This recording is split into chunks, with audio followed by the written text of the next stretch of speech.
नमस्कार दोस्तों, आप सभी का एक बार फिर से स्वागत है हमारे चैनल वैशाली वॉइस में। आज हम सुनेंगे गुरु पूर्णिमा यानी आषाढ़ पूर्णिमा की व्रत कथा। गुरुर्ब्रह्मा गुरुर्विष्णु गुरुर्देवो महेश्वराय, गुरुर् साक्षात् परम ब्रह्म तस्मै श्री गुरुवे नमः। इस श्लोक के अनुसार गुरु को ब्रह्मा विष्णु महेश के बराबर माना जाता है और उन्हीं की पूजा अर्चना और आराधना के लिए गुरु पूर्णिमा का पावन पर्व हिंदू धर्म में आषाढ़ मास पूर्णिमा का विशेष महत्व है। मान्यताओं के अनुसार आषाढ़ पूर्णिमा के दिन ही महर्षि वेदव्यास का जन्म हुआ था। वेदव्यास ने मानव जनजाति को चारों वेदों के ज्ञान से अवगत कराया, साथ ही हिंदू धर्म के महान ग्रंथ महाभारत की रचना की थी। हिंदू धर्म में महर्षि वेदव्यास का बहुत बड़ा योगदान और प्रभाव रहा, इसलिए आषाढ़ पूर्णिमा को गुरु पूर्णिमा के रूप में मनाया जाता है और इस पूर्णिमा को व्यास पूर्णिमा के नाम से भी जाना जाता है। आषाढ़ पूर्णिमा पर गुरुओं की पूजा की जाती है। आषाढ़ पूर्णिमा का व्रत रखने वाले व्यक्ति इस दिन भगवान विष्णु की आराधना भी करते हैं एवं सत्यनारायण कथा का श्रवण भी करते हैं। इस वर्ष आषाढ़ पूर्णिमा 21 जुलाई 2024 रविवार के दिन मनाई जाएगी। पूर्णिमा तिथि 20 जुलाई 2024 शनिवार को शाम 6 बजकर आरंभ होगी एवं 21 जुलाई 2024 रविवार शाम 3:47 पर समाप्त हो जाएगी। आइए सुनते हैं आषाढ़ पूर्णिमा की व्रत विधि इस प्रकार है। इस दिन सुबह जल्दी उठकर किसी पवित्र नदी में स्नान कर लेना चाहिए। यदि किसी पवित्र नदी में स्नान करना संभव ना हो तो पानी में कुछ गंगा जल के अंश मिलाकर स्नान कर लें। इसके पश्चात सूर्य मंत्र का उच्चारण करते हुए सूर्य देव को अर्घ्य दें। इसके बाद पूर्णिमा व्रत का संकल्प लें। इसके बाद भगवान विष्णु की पूजन तुलसी धूप दीप गंध एवं फूल फल से करें। इस दिन काले तिल का दान करना बहुत शुभ माना गया है, इसीलिए काले तिल का दान करें।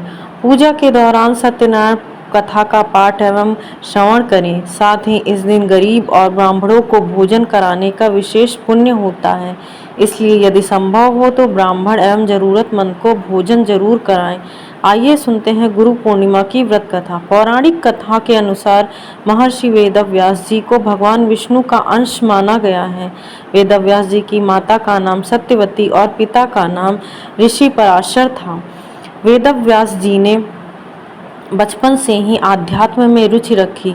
उन्होंने एक बार अपने माता पिता से प्रभु के दर्शन की इच्छा प्रकट की और वन में तपस्या की अनुमति मांगी।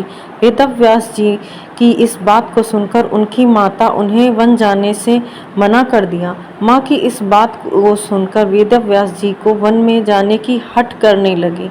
वेदव्यास जी हठ करने के बाद माता सत्यवती को उनके वन जाने की आज्ञा देनी पड़ी।